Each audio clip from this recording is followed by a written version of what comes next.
പരിശുദ്ധാത്മാവിനെ കൊടുക്കുകയാണ്. അന്ന് മുതൽ ഏകവിശുദ്ധ പുതിയ നിയമസഭ രൂപീകരണം കൊള്ളുകയാണ്. അതാണ് ഈ ദിവസത്തിന്റെ പ്രത്യേകത. ഞാനും നിങ്ങളും കഴിഞ്ഞ ദിവസങ്ങളിൽ മാതൃദിനം ആഘോഷിച്ചവരാണ്. ഇന്ന് സഭയുടെ മാതൃദിനമാണ്. പുതിയ നിയമസഭ ഉത്ഭവം കൊണ്ട പരിശുദ്ധാത്മാവിന്റെ ശക്തിയിലൂടെ ഉത്ഭവം കൊണ്ട ഒരു ദിവസമാണ്. അപ്പോസ്തല പ്രവൃത്തികൾ 2-ാം അധ്യായത്തിലാണ് വിശുദ്ധ ലൂക്കോസ് നമുക്ക് പെന്തക്കോസ്ത് ദിനത്തെ കുറിച്ച് വിവരിക്കുന്നത്. പക്ഷേ ഈ 2-ാം അധ്യായം നാം നോക്കുമ്പോൾ, ഈ 2-ാം അധ്യായം എനിക്ക് നിങ്ങൾക്ക് മനസ്സിലാവണമെങ്കിൽ അപ്പോസ്തല പ്രവൃത്തികൾ 1-ാം അധ്യായത്തിൽ 2 പ്രവചനങ്ങളുണ്ട്. ആ 2 പ്രവചനങ്ങൾ അപ്പോസ്തല പ്രവൃത്തികൾ 1-ാം അധ്യായം അതിന്റെ 4-ാം വാക്യത്തിലാണ്. അപ്പോസ്തല പ്രവൃത്തികൾ 1-ാം അധ്യായം അതിന്റെ 4-ാം വാക്യം. അങ്ങനെ അവൻ അവരുമായി കൂടിയിരിക്കുമ്പോൾ അവരോട്, നിങ്ങൾ യെരൂശലേമിൽ നിന്ന് വാങ്ങിപ്പോകരുത്, എന്നോട് കേട്ട പിതാവിന്റെ വാഗ്ദത്തത്തിനായി കാത്തിരിക്കണം. എന്നോട് കേട്ട പിതാവിന്റെ വാഗ്ദത്തത്തിനായി നിങ്ങൾ കാത്തിരിക്കണം. ആ വാഗ്ദത്തം നിങ്ങളുടെ മേൽ നിറവേറുന്നതിനായി നിങ്ങൾ യെരൂശലേമിൽ തന്നെ കാത്തിരിക്കണമെന്ന് കർത്താവ് പറയുകയാണ്. കർത്താവായ യേശു ക്രിസ്തു എനിക്കും നിങ്ങൾക്കും വേണ്ടി കാൽവരി ക്രൂശിൽ മരിച്ചു. അവൻ 3-ാം ദിവസം ഉയർത്തെഴുന്നേറ്റിട്ട് അപ്പോസ്തലന്മാരോടൊപ്പം 40 ദിവസം ഉണ്ടായിരുന്നു. അങ്ങനെ 41-ാം ദിവസമാണ് കർത്താവ് സ്വർഗാരോഹണം ചെയ്യുന്നത്. ആ സ്വർഗാരോഹണം ചെയ്യുന്ന നിമിഷത്തിൽ അവിടെ അപ്പോസ്തലന്മാർക്ക് ഒരു പ്രവചനം കർത്താവ് കൊടുക്കുകയാണ്. നിങ്ങൾ യെരൂശലേം വിട്ടു പോകരുത്, പിതാവിന്റെ വാഗ്ദത്തം നിങ്ങളുടെ മേൽ ഒരു ദിവസം നിറവേറുമെന്ന് കർത്താവ് പറയുന്നു. അതുപോലെ തന്നെ അപ്പോസ്തല പ്രവൃത്തികൾ 1-ാം അധ്യായം അതിന്റെ 8-ാം വാക്യത്തിൽ പറയുന്നു, പരിശുദ്ധാത്മാവ് നിങ്ങളുടെ മേൽ വരുമ്പോൾ നിങ്ങൾ ശക്തി ലഭിച്ചിട്ട് യെരൂശലേമിലും യഹൂദയിലും എല്ലായിടത്തും ശമര്യയിലും ഭൂമിയുടെ അറ്റത്തോളം എന്റെ സാക്ഷികളാകും. ഭൂമിയുടെ അറ്റത്തോളം എന്റെ സാക്ഷികളാവും. ഒരു പരിശുദ്ധാത്മാവിന്റെ ശക്തി ഏകകാര്യസ്ഥൻ നിങ്ങളിലേക്ക് വരുമ്പോ നിങ്ങൾ പരിശുദ്ധാത്മാവ് നിറഞ്ഞവരായി ഭൂമിയുടെ അറ്റത്തോളം എന്റെ സാക്ഷികളാകുമെന്ന് അപ്പോസ്തല പ്രവൃത്തികൾ 1-ാം അധ്യായത്തിൽ 2 പുതിയ നിയമ പ്രവചനങ്ങൾ കർത്താവ് അവർക്ക് കൊടുക്കുകയാണ്. ആ പ്രവചനങ്ങൾ കൊടുത്തതിന്റെ 10 ദിവസങ്ങൾക്കപ്പുറമാണ് ഈ പെന്തക്കോസ്ത് തിരുനാൾ സമാഗതമാകുന്നത്. അതിന്റെ ഇപ്രകാരമാണ് ലൂക്കോസ് പറയുന്നത്, പെന്തക്കോസ്ത് നാൾ വന്നപ്പോൾ എല്ലാവരും ഒരു സ്ഥലത്ത് ഒന്നിച്ചു കൂടിയിരുന്നു. പെട്ടെന്ന് കൊടിയ കാറ്റടിക്കുന്നത് പോലെ ആകാശത്ത് നിന്ന് ഒരു മുഴക്കമുണ്ടായി. ഒരു കാറ്റല്ല അവിടെ അടിച്ചത്, വലിയൊരു കൊടുങ്കാറ്റല്ല ആ മുറിയുടെ ഉള്ളിലേക്ക് അടിച്ചത്, മറിച്ച് ഒരു മുഴക്കമാണ്. കൊടിയ കാറ്റടിക്കുന്നത് പോലെ ആകാശത്തിൽ നിന്നുണ്ടായ ഒരു മുഴക്കമാണ് അവിടേക്ക് കടന്നു വരുന്നത്, അല്ലാതെ കാറ്റല്ല. റൂഹ എന്ന ആശയമല്ല ഇവിടെ കടന്നു വരുന്നത്, ഒരു മുഴക്കം എന്ന ആശയമാണ്. കാറ്റിന്റെ ഒരു മുഴക്കമാണ് അവരുടെ മുറിയിൽ വന്നു നിറഞ്ഞത്. അപ്പോസ്തല പ്രവൃത്തികൾ 4-ാം അധ്യായം 30 മുതൽ 31 വരെയുള്ള വാക്യങ്ങളിൽ പത്രോസ് ഇപ്രകാരം ജനങ്ങൾക്ക് പിന്നീട് ഈ ഒരു കാര്യത്തെ വിവരിച്ചു കൊടുക്കുന്നുണ്ട്. അപ്പോസ്തല പ്രവൃത്തികൾ 4-ാം അധ്യായം 30 മുതൽ 31 വരെയുള്ള വാക്യങ്ങൾ. സൗഖ്യമാക്കുവാൻ നിന്റെ കൈ നീട്ടുന്നതിനാലും നിന്റെ പരിശുദ്ധ ദാസനായ യേശുവിന്റെ നാമത്തിൽ അടയാളങ്ങളും നിന്റെ വചനം പൂർണ്ണ ധൈര്യത്തോടെ പ്രസ്താവിപ്പാൻ നിന്റെ ദാസന്മാർക്ക് കൃപ നൽകണമേ. ഇങ്ങനെ പ്രാർത്ഥിച്ചപ്പോൾ അവർ കൂടിയിരുന്ന സ്ഥലം കുലുങ്ങി. എല്ലാവരും പരിശുദ്ധാത്മാവ് നിറഞ്ഞവരായി ദൈവവചനം ധൈര്യത്തോടെ പ്രസ്താവിച്ചു. ഇവിടെ പത്രോസും മറ്റു ശിഷ്യന്മാരും ഐക്യമത്യപ്പെട്ട് പ്രാർത്ഥിക്കുകയാണ്. ദൈവമേ, ഞങ്ങളെ ഇപ്പോൾ പുറത്തിറങ്ങി കഴിഞ്ഞാൽ യഹൂദന്മാർ കണ്ണുകെട്ടി കൊന്നുകളയും. പക്ഷേ ഞങ്ങൾക്ക് അവരുടെ മുൻപിൽ നിന്റെ വചനം ശക്തിയോടെ, ബലത്തോടെ, അതിലേറെ പൂർണ്ണ ധൈര്യത്തോടെ പ്രസ്താവിക്കണമെങ്കിൽ നിന്റെ കൃപ അത് ഞങ്ങൾക്ക് വേണമെന്ന് ഇവിടെ അപ്പോസ്തലന്മാർ എല്ലാവരും ഐക്യമത്യപ്പെട്ട് പ്രാർത്ഥിക്കുകയാണ്. ആ സമയത്ത് ഒരു വലിയ മുഴക്കമുണ്ടായി എന്ന് പറയുകയാണ്. അവരെ ധൈര്യപ്പെടുത്തുവാൻ, ഇത് നമ്മുടെ സഭ തിരഞ്ഞെടുത്തിരിക്കുന്ന വിഷയം പരിശുദ്ധാത്മാവേ വരണേ, ഞങ്ങളെ നവീകരിക്കണമേ എന്ന വിഷയമാണ്. ഇവരെ ഇവിടെ നവീകരിക്കുവാൻ, ഇവർ ഭയത്തിലാണ്. ഇവർ പുറത്തിറങ്ങി കഴിഞ്ഞാൽ ഉറപ്പാണ് അവരെ കൊന്നുകളയും. ആ ഭയത്തിന്റെ മരണഭയത്തിന്റെ ഭീതിയിൽ നിന്ന് അവരെ വിടുവിക്കുവാൻ ഒരു പരിശുദ്ധാത്മാവിന്റെ മുഴക്കം അവരിലേക്ക് ചെന്നിറങ്ങുകയാണ്. ആ പത്രോസ് പിന്നീട് പറയുന്നു, കർത്താവിന്റെ ക്രൂശുമരണത്തിന്റെ സമയത്ത് 3 പ്രാവശ്യം തള്ളി പറഞ്ഞവനാ, പക്ഷെ പിന്നീട് ഈ മുഴക്കത്തിന്റെ അഭിഷേകം അവന്റെ ചെവിയിലേക്ക് എത്തുമ്പോൾ അവന്റെ മരണസമയത്ത് പറയുകയാണ്, പുരുഷന്മാരെ, എന്നെ ഒരിക്കലും എന്റെ നാഥനോളം ഉയർത്തിക്കൊല്ലരുത്, മറിച്ച് അവന്റെ കാല് ചുംബിച്ച് എനിക്ക് മരിക്കണം എന്നുള്ള ധൈര്യത്തിലേക്ക് പത്രോസിനെ പരിശുദ്ധാത്മാവിന്റെ അഭിഷേകം എത്തിക്കുകയാണ്. എനിക്ക് എന്റെ നാഥന്റെ കാലുകളെ ചുംബിച്ച് മരിക്കണം എന്ന് ചരിത്രം വിവരിച്ചു പത്രോസിന്റെ മരണത്തെ കുറിച്ച്. അപ്പോൾ അത്രയേറെ അഭിഷേകമാണ് അവൻ വരുന്നത്. അതുപോലെ തന്നെ 4-ാം അധ്യായത്തിലേക്ക് നാം വരുമ്പോൾ അപ്പോസ്തല പ്രവൃത്തികൾ 4-ാം അധ്യായം 6 മുതൽ 9 വരെയുള്ള വാക്യങ്ങളിൽ മഹാപുരോഹിതനായ അന്നാവും കയ്യപ്പാവും യോഹന്നാനും അലക്സാണ്ടറും മഹാപുരോഹിത വംശമൊക്കെയും ഉണ്ടായിരുന്നു. ഇവർ അവരെ നടുവിൽ നിർത്തി, ഏത് ശക്തി കൊണ്ട് ഏത് നാമത്തിലോ നിങ്ങൾ ഇത് ചെയ്തു എന്ന് ചോദിച്ചു. പത്രോസ് പരിശുദ്ധാത്മാവ് നിറഞ്ഞവനായി അവരോട് പറഞ്ഞത്, ജനത്തിന്റെ പ്രമാണികളും മൂപ്പന്മാരുമായുള്ളവരെ, ഈ ബലഹീന മനുഷ്യന് ഉണ്ടായ ഇപ്രകാരം നിമിത്തം ഇവൻ എന്തിനാൽ സൗഖ്യമാകാൻ എന്ന് ഞങ്ങൾ ഇന്ന് വിസ്തരിക്കുന്നു. എങ്കിൽ നിങ്ങൾ ക്രൂശിച്ചവനും ദൈവം മരിച്ചവരിൽ നിന്ന് ഉയർപ്പിച്ചവരുമായ നസ്രയനായ യേശുക്രിസ്തുവിന്റെ നാമത്തിൽ തന്നെ ഇവൻ സൗഖ്യമുള്ളവനായി. അതായത് ഗർഭത്തിൽ മുടന്തനായ ഒരു മനുഷ്യന് അപ്പോസ്തലന്മാരും പത്രോസും യോഹന്നാനുമാണെന്നാണ് എനിക്ക് തോന്നുന്നത്. അവർ സൗഖ്യം നൽകുകയാണ്. 4-ാം വാക്യം വായിക്കുമ്പോൾ വിശദമായി നമുക്ക് മനസ്സിലാകും. ഗർഭത്തിൽ തന്നെ മുടന്തനായ ഒരു മനുഷ്യന് സൗഖ്യം നൽകി. ആ സമയത്ത് അവിടെയുള്ള എല്ലാ മഹാപുരോഹിതന്മാരിൽ പെട്ട എല്ലാവരും, കയ്യപ്പാവും അതുപോലെ തന്നെ യോഹന്നാൻ മടങ്ങുന്ന അലക്സാണ്ടർ മടങ്ങുന്ന ഒരുപാടധികം ആളുകൾ, യഹൂദന്മാർ, ഇവരെ നടുവിൽ നിർത്തിക്കൊണ്ട് വിചാരണ ചെയ്യുകയാണ്. നിങ്ങൾ ഏത് ശക്തിയാലും ചെയ്തു, നിങ്ങൾ എന്ത് നാമത്താലാണ് ഈ അത്ഭുതം ചെയ്തത് എന്ന് ഇവരോട് ചോദിക്കുമ്പോൾ പത്രോസ് ധൈര്യത്തോടെ പറയുകയാണ്, നിങ്ങൾ ക്രൂശിച്ചവനായ 3-ാം ദിവസം കല്ലറയിൽ നിന്ന് ജീവനോടെ ഉയർത്തെഴുന്നേറ്റവനായ കർത്താവിന്റെ നാമത്തിൽ ഞങ്ങൾ ഇത് ചെയ്തു എന്നുള്ള ധൈര്യത്തിലേക്ക് പത്രോസിനെ എത്തിക്കുകയാണ്. അതേ പ്രിയപ്പെട്ടവരെ, പരിശുദ്ധാത്മാവ് നമ്മൾ തളർന്നു പോകുന്ന പ്രതിസന്ധികളിൽ, നമുക്ക് കഷ്ടതകൾ വരുമ്പോൾ അവൻ നമുക്ക് വലിയ ധൈര്യം നൽകുന്ന പരിശുദ്ധാത്മാവാണ്. എത്രയധികം പ്രതിസന്ധികളിലൂടെ നടന്നുപോയാലും, എത്രയധികം കൂരിരുളിന്റെ താഴ്വരയിലൂടെ എനിക്കും നിങ്ങൾക്കും കടന്നു പോകേണ്ട അവസരങ്ങൾ വന്നാലും, ആ പരിശുദ്ധാത്മാവ് നമ്മെ മറച്ച് അവന്റെ ബലം കൊണ്ട്, അവന്റെ ധൈര്യം കൊണ്ട് നമ്മെ നിറയ്ക്കും. അതെ, ധൈര്യത്തിന്റെ ആത്മാവാണ് പരിശുദ്ധാത്മാവ്. എല്ലാ ഭീതികളിൽ നിന്നും, അവിശ്വാസത്തിൽ നിന്നും, എത്ര വലിയ പ്രതിസന്ധിയുടെ അവസരങ്ങളിൽ നിന്നും നമ്മെ ചേർത്തണച്ച് നമുക്ക് ധൈര്യം നമുക്ക് ആർജിച്ചെടുക്കുന്ന ഒരു പരിശുദ്ധാത്മാവിന്റെ ശക്തി ഇന്നിവിടെ ഉണ്ട്. പ്രിയപ്പെട്ടവരെ, ആ ധൈര്യത്തിന്റെ ശക്തി ഞാനും നിങ്ങളും പ്രാപിച്ചിട്ടുണ്ടോ? BBSലൊക്കെ ഡയറക്ടേഴ്സ് ചോദിക്കും, ആർക്കൊക്കെയാണ് യേശുവിന് വേണ്ടി മരിക്കാൻ ഇവിടെ ആഗ്രഹമുള്ളത്, ആർക്കൊക്കെ അതിന് ധൈര്യമുണ്ട് എന്ന് BBSന് ചോദിക്കുമ്പോ ഞങ്ങളെല്ലാവരും കൈ ഉയർത്തും. പക്ഷെ ഇന്ന് ഈ അവസരത്തിൽ അങ്ങനെ ഒരു സംഭവം ഉണ്ടായാൽ ആർക്കൊക്കെ കർത്താവിന് വേണ്ടി മരിക്കാൻ ധൈര്യമുണ്ട്? ഈ അന്ത്യകാലം എടുക്കുമ്പോൾ ആർക്കൊക്കെ കർത്താവിന് വേണ്ടി മരിക്കുവാൻ ധൈര്യമുണ്ട് എന്ന് ചോദിച്ചാൽ ഇന്ന് എത്ര പേർ കൈപൊക്കും?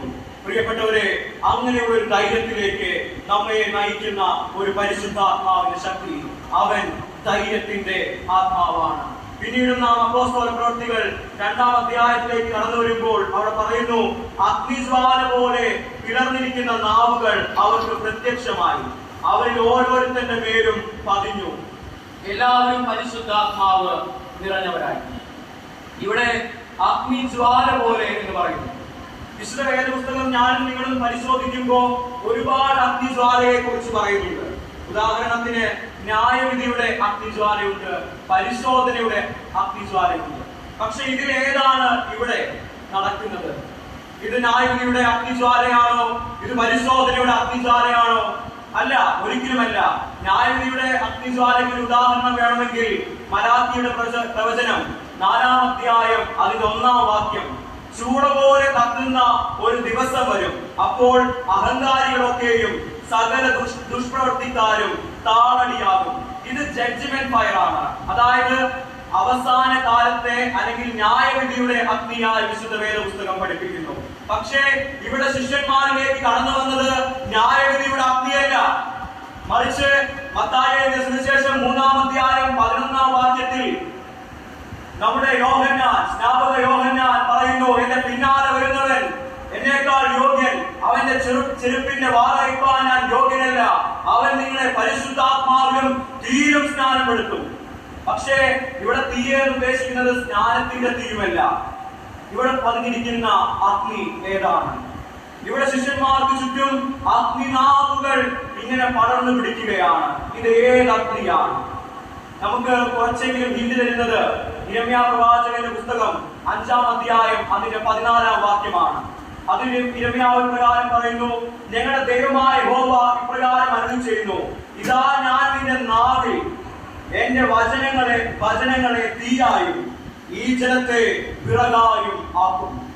ഇതാ യഹോവ അരുളി ചെയ്യുകയാണ്, ഞാൻ നിന്റെ വായിൽ വചനമെന്ന തീനെ അയക്കും, നിന്റെ മുന്നിലുള്ള ജനങ്ങളെ വിറകാക്കി നിങ്ങൾക്ക് തരും.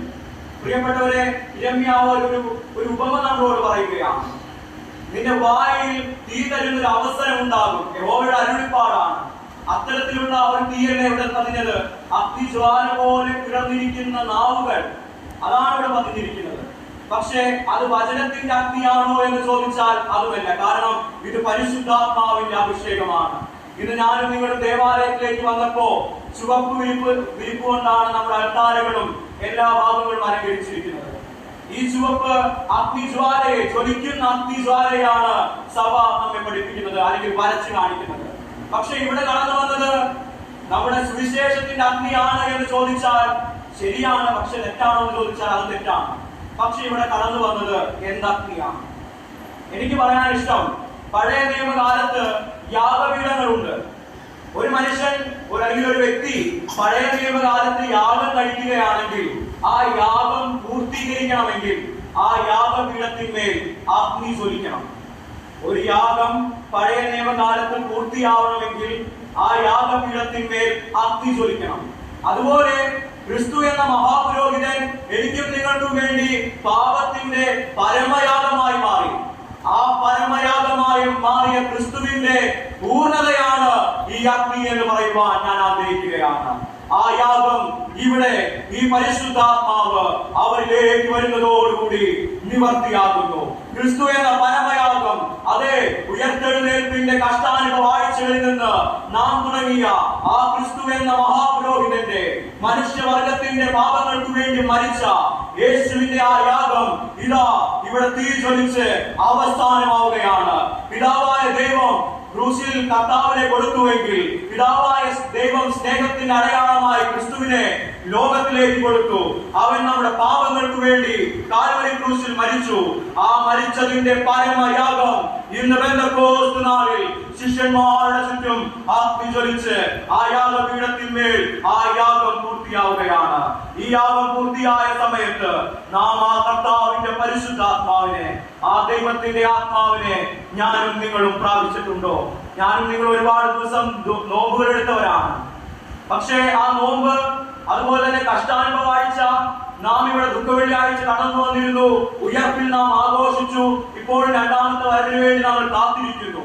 ഈ സമയത്തും കർത്താവായ യേശുക്രിസ്തുവിന്റെ പൂർത്തീകരണം എന്നറിയപ്പെടുന്ന ആ അഗ്നിജ്വാലയെ, ആ കാറ്റിന്റെ മുഴക്കമായ പരിശുദ്ധാത്മാവിന്റെ ശക്തിയെ ഞാനും നിങ്ങളും പ്രാപിച്ചിട്ടുണ്ടോ? പ്രാപിച്ചിട്ടില്ലെങ്കിൽ ലൂക്കോസ് പറയുന്നത് പോലെ ചോദിക്കണം. സ്വർഗസ്ഥനായ പിതാവിനോട് ചോദിക്കണം, അപ്പാ എന്നിൽ പാപങ്ങൾ കടന്നു വന്നിട്ടുണ്ട്, എന്റെ പാപങ്ങളെ ക്ഷമിച്ച് ആ പരിശുദ്ധാത്മാവിന്റെ ശക്തിയെ ഒന്നെനിക്ക് തരണമേ.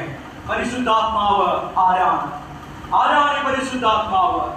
വിശുദ്ധ ജീവിതം നയിക്കുന്ന ഒരു വ്യക്തിക്ക് സ്വർഗം നൽകുന്ന സമ്മാനമാണ് പരിശുദ്ധാത്മാവ്. അത് തെറ്റായിട്ടുള്ള ധാരണയാണ്. മറിച്ച് വിശുദ്ധ ജീവിതം നയിക്കുവാൻ, ക്രിസ്തുവിൽ അധിഷ്ഠിതമായ ഒരു വിശുദ്ധ ജീവിതം നയിക്കുവാൻ ഒരു വ്യക്തിക്ക് സ്വർഗം നൽകുന്ന ഇന്ധനമാണ് പരിശുദ്ധാത്മാവ്. അങ്ങനെ ഇന്ധനമാണ് പരിശുദ്ധാത്മാവ് എങ്കിൽ ഇവിടെ ഇരിക്കുന്ന ഞാനും നിങ്ങളും പരിശുദ്ധാത്മാവിനെ സ്വീകരിപ്പാൻ യോഗ്യരാണ്. വിശുദ്ധനായ വ്യക്തിക്ക് സ്വർഗം നൽകുന്ന സമ്മാനമല്ല, വരദാനങ്ങളല്ല പരിശുദ്ധാത്മാവ്. വെറും ഒരു ഊർജമല്ല, വെറും ഒരു ആവേശമല്ല പരിശുദ്ധാത്മാവ്, മറിച്ച് ക്രിസ്തുവിനെ പോലെ നമ്മോട് കരുണ ചെയ്യുന്ന, നമ്മുടെ പ്രാർത്ഥനകളെ കേൾക്കുന്ന, നമ്മുടെ സ്നേഹത്തെ ഉൾക്കൊള്ളുന്ന ഒരാത്മാവാണ് ദൈവാത്മാവ്. അവൻ പാപത്തെ കുറിച്ചും ന്യായവിധിയെ കുറിച്ചും നീതിയെ കുറിച്ചും നമുക്ക് ബോധ്യം നൽകുന്ന സത്യത്തിന്റെ ആത്മാവ് എന്ന് വിശുദ്ധ വേദപുസ്തകം നമ്മെ പഠിപ്പിക്കുകയാണ്. അതുപോലെ തന്നെ നാം വീണ്ടും വായിക്കുമ്പോൾ ആത്മാവ് അവർക്ക് ഉച്ചരിപ്പാൻ നൽകിയിരിക്കുന്നത് പോലെ അന്യഭാഷകളിൽ സംസാരിച്ചു തുടങ്ങി. ഇവിടെ മേലിലേക്ക് ആ പരിശുദ്ധാത്മാവിന്റെ അഭിഷേകം വന്നിറങ്ങുമ്പോൾ അവർ അന്യഭാഷകളിൽ സംസാരിക്കാൻ തുടങ്ങുകയാണ്. അന്ന് ആകാശത്തിന് കീഴെയുള്ള സകല ജാതികളിൽ നിന്നും യെരൂശലേമിൽ വന്നു പാർക്കുന്ന യഹൂദന്മാരായ ഭക്തിയുള്ള പുരുഷാരങ്ങൾ ഉണ്ടായിരുന്നു. ഈ മുഴക്കമുണ്ടായപ്പോൾ പുരുഷാരം വന്നുകൂടി. ഓരോരുത്തൻ താന്താന്റെ ഭാഷയിൽ അവർ സംസാരിക്കുന്നത് കേട്ട് അമ്പരന്ന് പോയി. ഇവിടെ പരിശുദ്ധാത്മാവിന്റെ അഭിഷേകം അവരിലേക്ക് വന്നപ്പോൾ അവർ അന്യഭാഷകളിൽ സംസാരിക്കാൻ തുടങ്ങി. ഇതും ഒരു പ്രവചനത്തിന്റെ നിവൃത്തിയാണ്. വിശുദ്ധ മത്തായി എഴുതിയ സുവിശേഷം 16-ാം അധ്യായം അതിന്റെ 17-ാം വാക്യം, എന്റെ നാമത്തിൽ അവർ ഭൂതങ്ങളെ പുറത്താക്കും, പുതുഭാഷകളിൽ സംസാരിക്കും. ഇതൊരു പ്രവചനത്തിന്റെ നിവൃത്തിയാണ്. ഇവിടെ പെന്തക്കോസ്ത് നാളിൽ ആ പരിശുദ്ധാത്മാവിന്റെ അഭിഷേകം ശിഷ്യന്മാരിലേക്ക് വന്നപ്പോൾ അവർ അന്യഭാഷകളിൽ സംസാരിച്ചു തുടങ്ങി എന്ന് പറയുകയാണ്. ഈ അന്യഭാഷ എന്ന് പറയുന്നത് അച്ഛൻ കഴിഞ്ഞ ആഴ്ച പറഞ്ഞതുപോലെ, നിങ്ങൾ അവിടെ ഇരുന്ന് തമിഴാണ് സംസാരിക്കുന്നതെങ്കിൽ എനിക്ക് എന്റെ ദേശീയ ഭാഷയിൽ മനസ്സിലാവുക. അതാണ് ഇവിടെ ഉദ്ദേശിക്കുന്ന പുതുഭാഷ എന്നത്. അങ്ങനെ ഇവർ അന്യഭാഷകളിൽ സംസാരിച്ചു തുടങ്ങിയപ്പോൾ അവിടെ ഇരിക്കുന്ന, അതായത് യഹൂദന്മാരുടെ ഒരു വിളവെടുപ്പിന്റെ പെരുന്നാളാണ് പെന്തക്കോസ്ത് പെരുന്നാൾ. ഈ പെരുന്നാളിന്റെ സമയത്ത് എല്ലാ വംശത്തിലുള്ള അല്ലെങ്കിൽ എല്ലാ സംസ്കാരത്തിലുമുള്ള, അതാണ് ഇവിടെ പറയുന്നത്, ആകാശത്തിന് കീഴെയുള്ള സകല ജാതികളും യെരൂശലേമിലേക്ക് വരും. ആ യെരൂശലേമിലേക്ക് വരുന്നത് അവർക്ക് അവിടെ വിളവെടുപ്പിന്റെ പെരുന്നാളായതുകൊണ്ടാണ്. യഹൂദനെ സംബന്ധിച്ചോളം 30 വയസ്സ് പ്രായമുള്ള എല്ലാ യൗവനക്കാരും പങ്കെടുക്കേണ്ട ഒരു പെരുന്നാളാണ് പെന്തക്കോസ്ത് പെരുന്നാൾ. അപ്പൊ എല്ലാവരും ഓരോ സംസ്കാരത്തെയും ഉത്ഭവിച്ചുകൊണ്ട് അവിടേക്ക് കടന്നു വരും. ആ സമയത്താണ്, അല്ലെങ്കിൽ യഹൂദന്റെ വിളവെടുപ്പിന്റെ പെരുന്നാളിലാണ് ഇവർ പരിശുദ്ധാത്മാവ് നിറഞ്ഞവരായി അന്യഭാഷകളിൽ സംസാരിക്കുന്നത്. ആ അന്യഭാഷകളിൽ ഇവർ സംസാരിക്കുമ്പോൾ മറ്റുള്ളവർക്ക് അവരുടെ ദേശീയ ഭാഷകളിൽ, അവരുടെ സംസ്ഥാന ഭാഷയിൽ അവർ കേൾക്കുകയാണ്. എന്താണ് ഈ അത്ഭുതം? ഇതൊരു പ്രവചനത്തിന്റെ നിവൃത്തിയാണ്. അപ്പോസ്തല പ്രവൃത്തിയുടെ 1-ാം അധ്യായം 8-ാം വാക്യത്തിൽ കർത്താവ് പറയുന്നു, നിങ്ങൾ പരിശുദ്ധാത്മാവ് നിറയുമ്പോൾ, നിങ്ങളിലേക്ക് പരിശുദ്ധാത്മാവ് വരുമ്പോൾ നിങ്ങളുടെ ഭൂമിയുടെ അറ്റത്തോളം എന്റെ സാക്ഷികളായിരിക്കും. ഇങ്ങനെ കർത്താവായ യേശുക്രിസ്തു ശിഷ്യന്മാരോട് പറഞ്ഞപ്പോ ഇവരൊന്ന് പേടിച്ചു പോയിട്ടുണ്ടാകും. എങ്ങനെയാ കർത്താവേ, ഞങ്ങളാകെ 12 പേരേ ഉള്ളൂ, ഞങ്ങൾ എങ്ങനെയാ ഭൂമിയുടെ അറ്റത്തോളം പോയി ഈ സുവിശേഷത്തെ പ്രസംഗിക്കുക, നിന്റെ സാക്ഷികളായിരിക്കുക? പക്ഷേ ദൈവത്തിന്റെ പരിശുദ്ധാത്മാവിന്റെ പദ്ധതി മറ്റൊന്നായിരുന്നു. ലോകത്തിന്റെ അറ്റത്തോളം നിങ്ങൾ പോയി പ്രസംഗിക്കേണ്ട, ലോകത്തിന്റെ അറ്റത്തോളമുള്ള എല്ലാ സംസ്കാരത്തിലും എല്ലാ വംശത്തിലും പെട്ട ആളുകളെ ഞാൻ ഇവിടെ യഹൂദന്റെ പെരുന്നാൾ ദിവസം എത്തിക്കുമെന്നായിരുന്നു ദൈവത്തിന്റെ പദ്ധതി. ഭ്രമിച്ചു പോയിട്ടുണ്ടാകും ഒരു നിമിഷം അവർ. കാരണം നിങ്ങൾ 12 പേരേ ഉള്ളൂ, അവരെല്ലാവരും ലോകത്തിന്റെ അറ്റത്തോളം പോയി പ്രസംഗിക്കണം, ഒരിക്കലും നടക്കുന്ന കാര്യമല്ല. പക്ഷേ കർത്താവിന്റെ പദ്ധതി ലോകക്കാരെ ഇവിടേക്ക് വിളിച്ചു കൂട്ടുന്നതായിരുന്നു. കാരണം എല്ലാ വംശത്തിലും പെട്ടവർ, 13 വംശത്തെ കുറിച്ച് പറയുന്നുണ്ട്. അവിടെയുള്ള എല്ലാവരും അവരെ പ്രതികരിച്ചുകൊണ്ട് ഇവിടേക്ക് കടന്നു വരികയാണ്. അതാണ് ദൈവത്തിന്റെ അത്ഭുതം, അതാണ് ദൈവാത്മാവ് ചെയ്യുന്നത്. നമ്മുടെ പദ്ധതിയല്ല ദൈവത്തിനുള്ളത്, ദൈവത്തിന് മറുപദ്ധതികളുണ്ട്. അവൻ വാഗ്ദത്തങ്ങളെ നിവർത്തീകരിക്കുവാൻ താമസിക്കുന്നില്ല. അതിനുള്ള ഉത്തമ ഉദാഹരണമാണിത്. ലോകത്തിന്റെ അറ്റത്തോളം നിങ്ങൾ പോയി പ്രസംഗിക്കേണ്ട, പക്ഷേ ലോകക്കാർക്ക് നിങ്ങളുടെ അടുത്തേക്ക് വരാമല്ലോ. അതാണ് പ്രിയപ്പെട്ടവരെ ഇവിടെ നടന്ന അതിശയം. ലോകക്കാർ നിങ്ങളുടെ അടുത്തേക്ക് വന്ന് നിങ്ങൾ പറയുന്ന ഏത് ഭാഷയാണെങ്കിലും അവർക്ക് അത് മനസ്സിലാക്കും. എത്ര വലിയ അത്ഭുതമാണ് പ്രിയപ്പെട്ടവരെ! ഈ പരിശുദ്ധാത്മാവ് ഇന്ന് നമ്മുടെ സഭ തിരഞ്ഞെടുക്കുന്നത് ഞങ്ങളെ നവീകരിക്കണമേ, പരിശുദ്ധാത്മാവെ കടന്നു വന്ന് ഞങ്ങളെ നവീകരിക്കണമേ എന്ന വിഷയമാണ്. പക്ഷേ എനിക്ക് ഒന്നൊന്നായി ഓരോരുത്തരുടെയും ജീവിതത്തിൽ പരിശുദ്ധാത്മാവിന്റെ നവീകരണത്തെ കുറിച്ച് പറയുവാൻ സാധിക്കില്ല. കാരണം ദൈവാത്മാവ് നമുക്ക് വേണ്ടി ചില പുതിയ പദ്ധതികളെ മെയ്യുന്നവനാണ്. അവൻ ചില പദ്ധതികളെ നമുക്ക് വേണ്ടി ഉണ്ടാക്കും. ദൈവമേ, എങ്ങനെ പ്രതിസന്ധികൾ, എങ്ങനെ ഞാൻ ഈ വഴിയിലൂടെ നടന്നു പോകും, എങ്ങനെ ഈ കൂരിരുളിന്റെ താഴ്വരയിലൂടെ ഞാൻ നടന്നു നീങ്ങും. പക്ഷേ ദൈവാത്മാവ് നമ്മെ പൊതിഞ്ഞു പിടിക്കുന്നുവെങ്കിൽ അവന്റെ പദ്ധതി പ്രകാരം അവൻ നമ്മെ നോക്കിക്കൊള്ളും. പ്രിയപ്പെട്ടവരെ, ആ ഒരു പരിശുദ്ധാത്മാവിനെ, നിങ്ങളെ നയിക്കുന്ന, നിങ്ങളെ സകല പ്രതിസന്ധികളിലും വഴി നടത്തുന്ന ആ വിശുദ്ധനായ ദൈവത്തിന്റെ ആത്മാവിനെ ഇന്ന് ഞാനും നിങ്ങളും സ്വീകരിച്ചിട്ടുണ്ടോ? ഇല്ലെങ്കിൽ ഈ ജീവിതം കൊണ്ട് ഗുണമില്ല, ഇല്ലെങ്കിൽ ഈ ജീവിതം കൊണ്ട് അർത്ഥമില്ല. ആ പരിശുദ്ധാത്മാവ് ഉള്ളിൽ വന്നാൽ നമ്മൾ എങ്ങനെയായിരിക്കും? ആ പരിശുദ്ധാത്മാവ് നമ്മുടെ ഉള്ളിൽ വന്നാൽ? ഗലാത്യർക്ക് എഴുതിയ ലേഖനത്തിൽ 5-ാം അധ്യായം അതിന്റെ 22-ാം വാക്യത്തിൽ ഇപ്രകാരം പറയുന്നു: ആത്മാവിന്റെ ഫലങ്ങളോ സ്നേഹം, സമാധാനം, സന്തോഷം, ദീർഘക്ഷമ, ദയ, പരോപകാരം, വിശ്വസ്തത, സൗമ്യത, ഇന്ദ്രിയജയം. ഗലാത്യർക്ക് എഴുതിയ ലേഖനം 5-ാം അധ്യായം 22-ാം വാക്യം. ആത്മാവിന്റെ ഫലങ്ങളോ. ഒരു വൃക്ഷമായി കഴിഞ്ഞാൽ, നമ്മുടെ മുറ്റത്ത് ഒരു വൃക്ഷമുണ്ടെങ്കിൽ അതിൽ ഫലങ്ങളൊന്നും ഉണ്ടായില്ലെങ്കിൽ നമ്മൾ വെട്ടിക്കളയും. അതുപോലെ ദൈവമാകുന്ന യജമാനൻ നമ്മളെ ഈ ലോകത്തിലേക്ക് ഒരു വൃക്ഷം എന്ന പോലെ അയക്കുമ്പോൾ നമ്മളാകുന്ന വൃക്ഷത്തിൽ ഒരു ഫലവുമില്ലെങ്കിൽ എന്ത് പ്രയോജനമാണുള്ളത്? പ്രിയപ്പെട്ടവരെ, ആഴമായി ആലോചിക്കണം. എന്നിൽ ഫലമുണ്ടോ കർത്താവേ? സ്നേഹം, സമാധാനം, സന്തോഷം, ദീർഘക്ഷമ, ദയ, പരോപകാരം, വിശ്വസ്തത, സൗമ്യത, ഇന്ദ്രിയജയം. ഇങ്ങനെയുള്ള ആത്മാവിന്റെ ഫലങ്ങൾ യജമാനൻ അയച്ചതാണ് എന്നെയും നിങ്ങളെയും. ഇന്നത്തെ ആധുനിക കാലഘട്ടത്തിൽ പറയുകയാണെങ്കിൽ കർത്താവിന്റെ കയ്യിലുള്ള റിമോട്ടിലോടുന്ന യന്ത്രങ്ങളാണ് ഞാനും നിങ്ങളും. അവൻ വിളിക്കുമ്പോൾ നമ്മൾ മറുരൂപമായി പറന്നു പോകും. അവൻ ഇവിടെ നിലനിർത്തുന്ന കാലങ്ങളിൽ നാം സന്തോഷകരമായി ജീവിക്കും. പക്ഷേ ആ സന്തോഷ ജീവിതത്തിന് അറുതി വരുത്തണ്ട. പക്ഷേ കർത്താവിന്റെ ഫലങ്ങളെ ഇന്നിവിടെ കായ്ക്കുവാൻ നമുക്ക് സാധിക്കണം. അതിനെ നിങ്ങളെ പരിശുദ്ധാത്മാവ് സഹായിക്കണം. ആദ്യത്തേത് സ്നേഹം. വിശുദ്ധ യോഹന്നാൻ എഴുതിയ സുവിശേഷം 15-ാം അധ്യായം 12-ാം വാക്യം: സ്നേഹിതർക്ക് വേണ്ടി ജീവൻ അർപ്പിക്കുന്നതിനേക്കാൾ വലിയ സ്നേഹം മറ്റൊന്നുമില്ല. സ്നേഹിതർക്ക് വേണ്ടി ജീവൻ അർപ്പിക്കുന്നത് സ്നേഹം. ഈ യോഹന്നാന്റെ സുവിശേഷം വായിക്കുമ്പോൾ നമ്മളിത് പലതായി വ്യാഖ്യാനിക്കും. അത് സ്നേഹിതർക്ക് വേണ്ടി ജീവൻ അർപ്പിക്കുക എന്ന് തന്നെയാണ് കർത്താവ് പറയുന്നത്. പക്ഷെ നമ്മൾ ഒന്നുകൂടി വ്യാഖ്യാനിക്കുമ്പോൾ സുഖ സൗകര്യങ്ങളെ അർപ്പിക്കുക എന്നാക്കും. വീണ്ടും ഒന്നുകൂടി ചിന്തിക്കുമ്പോൾ അത് ഉപകാരങ്ങളെ ചെയ്യുന്നതാക്കും. പക്ഷെ അതൊന്നുമല്ല, സ്നേഹിതർക്ക് വേണ്ടി ജീവൻ അർപ്പിക്കുക എന്ന വില തന്നെയാണ് ഇവിടെ കർത്താവ് പറയുന്നത്. ഇതെങ്ങനെ സാധിക്കും? എങ്ങനെയാണ് സ്നേഹിക്കുന്നവർക്ക് വേണ്ടി എന്റെ ജീവൻ എനിക്ക് അർപ്പിക്കുവാൻ സാധിക്കുക? പരിശുദ്ധാത്മാവുള്ള മനുഷ്യന് സാധിക്കുമെന്ന് ഈ ആത്മാവിന്റെ ഫലങ്ങളിലൂടെ നമ്മെ അറിയിക്കുകയാണ്. സ്നേഹത്തിന് വേണ്ടി സുഖ സൗകര്യങ്ങളെ വിട്ടുകൊടുക്കുക, മറ്റുള്ളവരോട് ക്ഷമിക്ക്, മറ്റുള്ളവരോട് ആത്മാർത്ഥമായി ഒന്ന് പെരുമാറ്, ആത്മാവിന്റെ ഫലങ്ങളെ നിങ്ങളിൽ ഒന്ന് കായ്പിക്ക്. മറ്റുള്ളവന്റെ കണ്ണിലെ കരടെടുത്ത് കളയാതെ നമ്മുടെ കണ്ണിലെ കോലെടുത്ത് മാറ്റുവാൻ നമുക്ക് സാധിക്കണം. ആത്മാവിന്റെ ഫലങ്ങളെ ഒന്ന് കായ്പിക്ക്.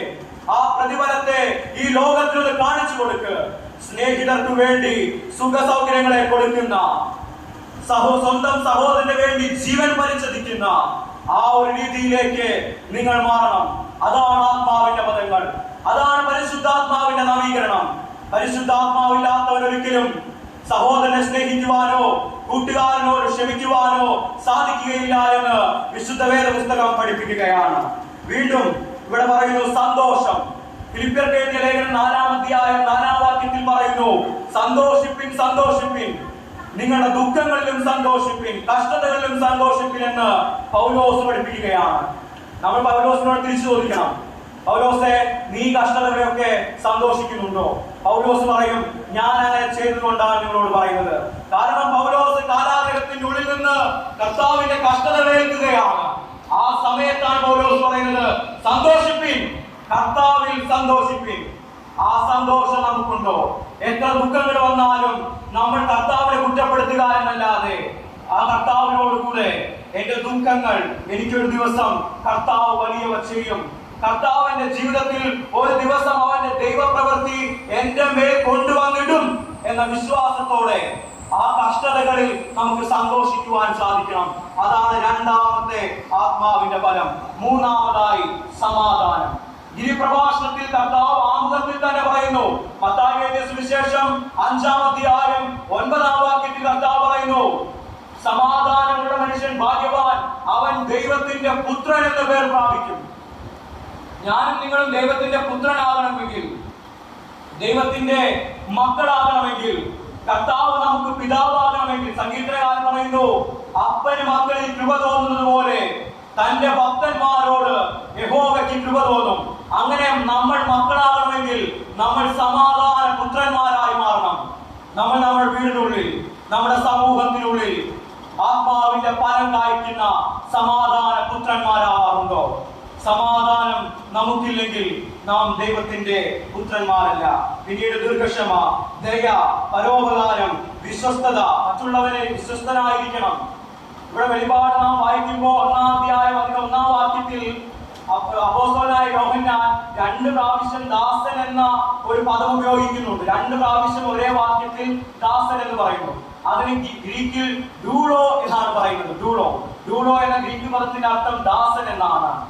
അങ്ങനെ കർത്താവിന് വേണ്ടി അല്ലെങ്കിൽ കർത്താവാകുന്ന യജമാനു വേണ്ടി വിശ്വസ്ത സാക്ഷിയായിരിക്കുവാൻ നമുക്ക് സാധിക്കുന്നുണ്ടോ? അങ്ങനെ വിശുദ്ധ സാക്ഷിയായിരിക്കുമ്പോൾ മാത്രമാണ് കല്ലറയുടെ മുന്നിൽ വന്ന് ഒരു ദിവസം കർത്താവ് വിശ്വസ്തനും നീതിമാനുമായ ദാസനെ എന്ന് നമ്മെ വിളിക്കുകയുള്ളൂ. ആ വിളി കേൾക്കണമെങ്കിൽ ഇന്ന് ഈ ദിവസം ആത്മാവിന്റെ ഫലങ്ങളെ കായ്ക്കുവാൻ നമുക്ക് സാധിക്കണം. പിന്നീട് ഇന്ദ്രിയ ജയം. അപ്പോസ്തലനായ പൗലോസ് പറയുന്നു, അജതേന്ദ്രരും വാവിഷ്ഠാനക്കാരും അമ്മയപ്പന്മാരെ അനുസരിക്കാത്തവരും ലഹരിക്ക് അടിമകളാകുന്നവരെന്നൊക്കെ അപ്പോസ്തലനായ പൗലോസ് പറയുന്നുണ്ട്. ഇന്ദ്രിയ ജയം, അജതേന്ദ്രിയം.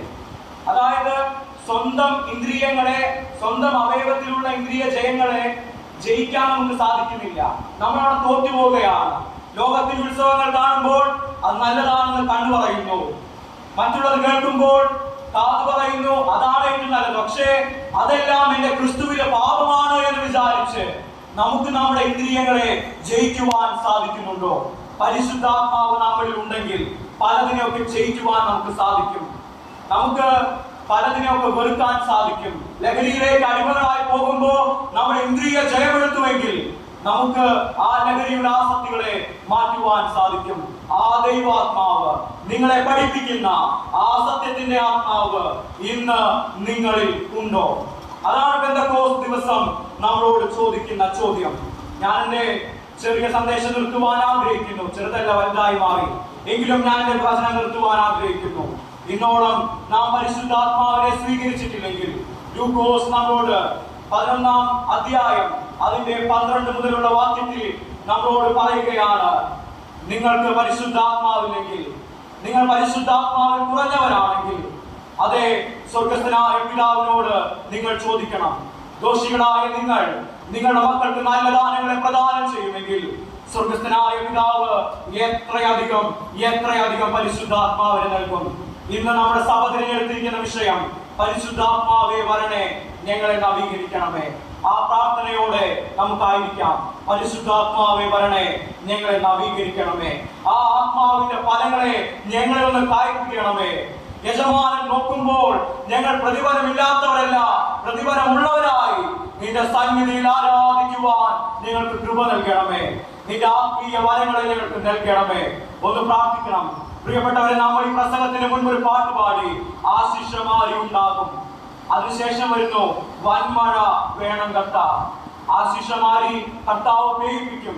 പക്ഷേ ആ വൻമഴ നമ്മുടെ ഹൃദയ ശിഖരങ്ങളിൽ ചൊരിയണമെങ്കിൽ ഈ ആത്മാവിന്റെ ഫലങ്ങൾ, ഈ ദൈവത്തിന്റെ ആത്മാവ്, ജീവന്റെ ആത്മാവ്, സത്യത്തിന്റെ ആത്മാവ്, ഏക സത്യാത്മാവ് നമ്മുടെ ഉള്ളിൽ വേണം.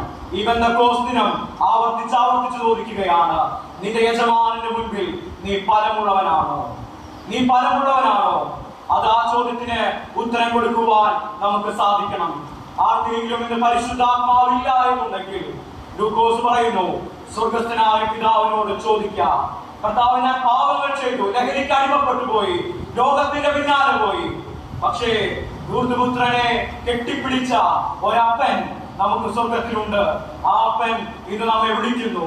പരിശുദ്ധാത്മാവ് ധാരാളമായി തരാൻ, ആ ദൈവാത്മാവ് പ്രാപിച്ച് ആ ദൈവത്തിന്റെ കായ്ഫലങ്ങളെ വിളയിപ്പിക്കുവാൻ ഈ വിളവിന്റെ പെരുന്നാളിൽ, അതേ യഹൂദരെ സംബന്ധിച്ചോളം ഇത് വിളവെടുപ്പിന്റെ പെരുന്നാളാണെങ്കിൽ, ഇത് നമ്മെ സംബന്ധിച്ചോളം, നമ്മൾ വിശ്വാസികളെ സംബന്ധിച്ചോളം ഇത് ആത്മീക വിളവെടുപ്പിന്റെ ദിവസമാണ്. The harvest day. അതെ, ഈ ദിവസം നമുക്ക് ആത്മീയമായി വിളവെടുക്കുവാൻ, എന്റെ ആത്മാവിന് വേണ്ടി കായ്ഫലങ്ങളെ കായ്ക്കുവാൻ നമുക്ക് സാധിക്കട്ടെ എന്ന് ആശംസിച്ചുകൊണ്ട്, പ്രാർത്ഥിച്ചുകൊണ്ട് നമുക്കൊരു നിമിഷം കണ്ണുകളെ അടയ്ക്കാം, പ്രാർത്ഥിക്കാം.